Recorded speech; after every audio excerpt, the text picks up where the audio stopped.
एक होता है निर्वाण, एक होता है परिनिर्वाण, एक होता है महापरिनिर्वाण। ये जितने भी यहाँ तस्वीरें इस कक्ष में लग रही हैं, किसी को शहीद की उपाधि प्राप्त है, किसी को पुण्य तिथि की उपाधि प्राप्त है। नेहरू के लिए हम पुण्य तिथि इस्तेमाल करते हैं, भगत सिंह जी के लिए हम शहीद इस्तेमाल करते हैं। महापरिनिर्वाण का दर्जा या तो बुद्ध को प्राप्त हुआ या फिर B.R. अम्बेडकर साहब को प्राप्त हुआ। एक कहानी के माध्यम से मैं आपको बताता हूँ। एक जेल में कई सारे व्यक्ति बंद थे, है ना। एक दिन एक परोपकारी वहां पर आता है, वो उनको उनकी हालत देखता है तो उनको अच्छा खाना मुहैया करवा देता है। इनको खाना सही से नहीं मिल रहा है, सही से खा नहीं पा रहे हैं, तो उनको अच्छा खाना मुहैया करवा देता है। वो परोपकारी है, निसंदेह है ना कि अच्छा खाना, उन्होंने उनकी स्थिति देखी, उनको खाना मुहैया करवा दिया।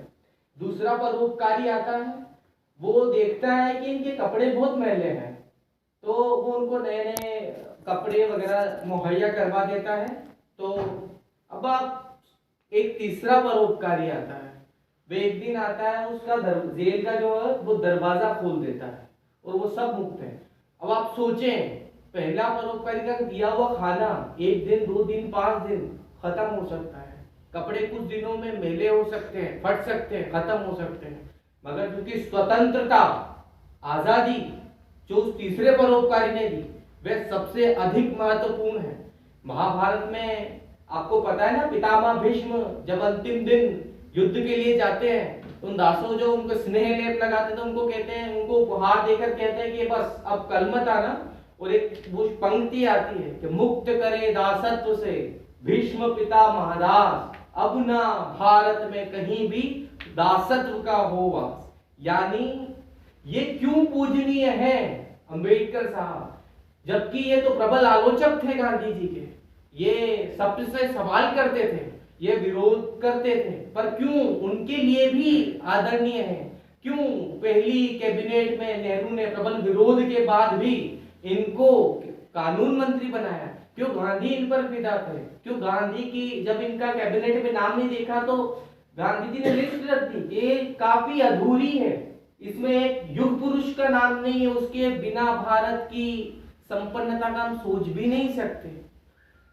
तो ये जो तीसरा परोपकारी था, जिसका परोपकार युगों युगों तक याद रखा जाएगा, मेरे मायने में वह परोपकारी B.R. अम्बेडकर साहब थे। उन्होंने हमें स्वतंत्रता का अधिकार दिया, राइट टू एजुकेशन, जो हम शिक्षित हो रहे हैं, जो हम शिक्षा ले पा रहे हैं, राइट टू फ्रीडम, स्वतंत्रता से बोलने का अधिकार, स्वतंत्रता के साथ कुछ कहने का अधिकार। ये अधिकार हमें बढ़ने के लिए प्रेरित करते हैं।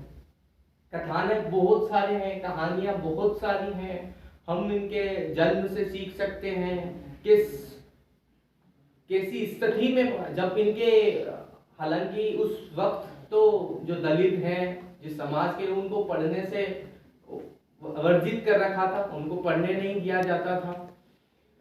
इनके पिताश्री जो थे सूबेदार थे, तो उसमें थोड़ा सा प्रावधान बातचीत करके ऐसा सेटलमेंट हो गया कि सर पढ़ाएंगे, जहाँ सारे बच्चे जहाँ बैठ के, वहां से जहाँ गेट के वहां उनकी चारपाई उनको खुद ले जानी है, वहीं पे बैठ के इनको पढ़ना है। ऐसी स्थिति में एक व्यक्ति पढ़ा और आज उस व्यक्ति ने एक ऐसा कर दिखाया, कुछ ऐसा कर दिखाया कि आज वैश्विक पटल पर मैं जब भी इनके बारे में देखता हूं तो हृदय इसलिए वो नहीं होता कि इन्होंने तो चलो कई सोचो, इनको तो करोड़ों रुपए देने के लिए भी तैयार थी मिनिस्ट्री, अदर देश, अदर कि आप तो क्यों वहां व्यर्थ अपना खपा रहे हो, समय खपा रहे हो, आप तो चलो ना, ये काम करो ना, हम आपको पैसे देने के लिए तैयार।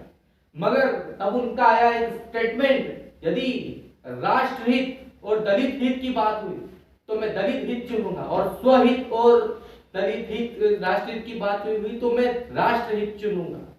ये इतने बड़े विचारक, इतने शिक्षाविद, इनसे प्रेरणा के स्रोत, और जब देखता हूं तो सोचता हूं कि हमने ही इनके साथ कुछ गलत कर दिया, हमने इन्हें एक कस्बे में बांट कर रख दिया, एक जाति विशेष का नेता बना के रख दिया।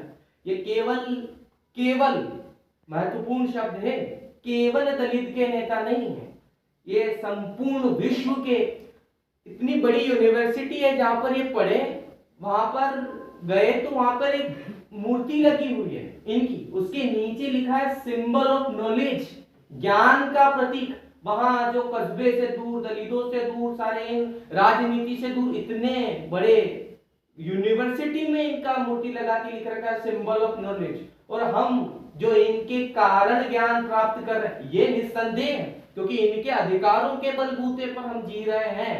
इनके अधिकारों की हॉस्टल हम जहां बैठे हैं, ये सब इनके संविधान की देन है। और व्यस्ततम जीवन से श्रेष्ठतम उपयोग, चाहे आज 6 दिसंबर है, हम यूं ही भी गवा सकते थे, मगर इनको याद करना इसलिए आवश्यक है कि आने वाली पीढ़ी को यह ज्ञात हो कि एक व्यक्ति ने इतना संघर्ष कर, उसके जीवन संघर्ष का जो फल है वो हम सब में प्रस्फुटित हो रहा है, उसकी रस की धारा के कारण हम सब हैं। और उस व्यक्ति को अब में याद करने का दिन है।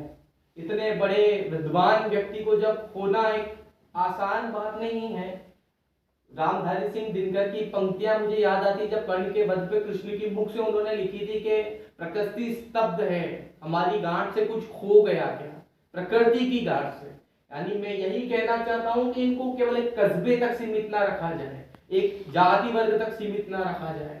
ये विश्व के महान नेताओं में शुमार है और इतने बड़े नेता को भावपूर्ण श्रद्धांजलि देना, उनकी किस्से कहानियों से सीखना हम सबके लिए बहुत ज्यादा जरूरी है, ताकि जो उन्होंने सपना देखा था एक शिक्षक, एक शिक्षित भारत का, जहां सारे बच्चे पढ़ लिख जाएं, उन सपनों को जो उन्होंने देखा, सच्ची श्रद्धांजलि क्या, हम बहुत सीमित दायरा हमने अपना बना लिया है।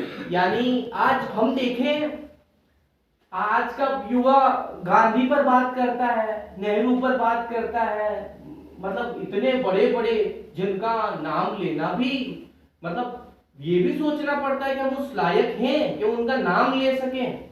और उनके बारे में व्हाट्सएप से फॉरवर्ड हुई कुछ कहानियां, कुछ भी पढ़कर उनकी निंदा करता है कि यार ये क्या, वो उनका युग था, आज अपना युग है।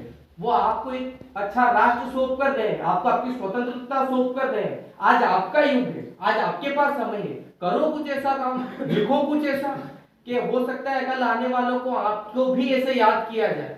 मगर तो स्वर्गवास सबके लिखा जाता है, पुण्य होना, परिनिर्वाण होना, निर्वाण होना, महानिर्वाण होना, ये किसी किसी के खेमे में आता है।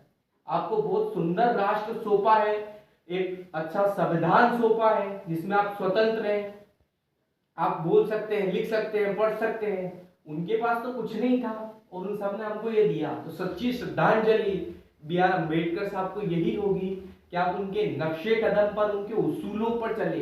वे जय जयकारा लगाने के लिए नहीं थे, वरना उस वक्त भी ये संभव था। लाखों करोड़ों रुपए दे रहे थे इनको कि आपको दे देते, आप शांत हो जाइए, आपको वो मना देते, मिनिस्ट्री दे देते, ये दे देते हैं, मगर वो नहीं माने। और उसके लिए आज हम सबका कर्तव्य है कि हम पढ़े लिखें और उनके आदर्श समाज की स्थापना करें। यही कहकर मैं अपनी वाणी को विराम देता हूं और आदरणीय सर से प्रार्थना करता हूं कि वह हम सबका गाइडेंस करें। धन्यवाद साहब।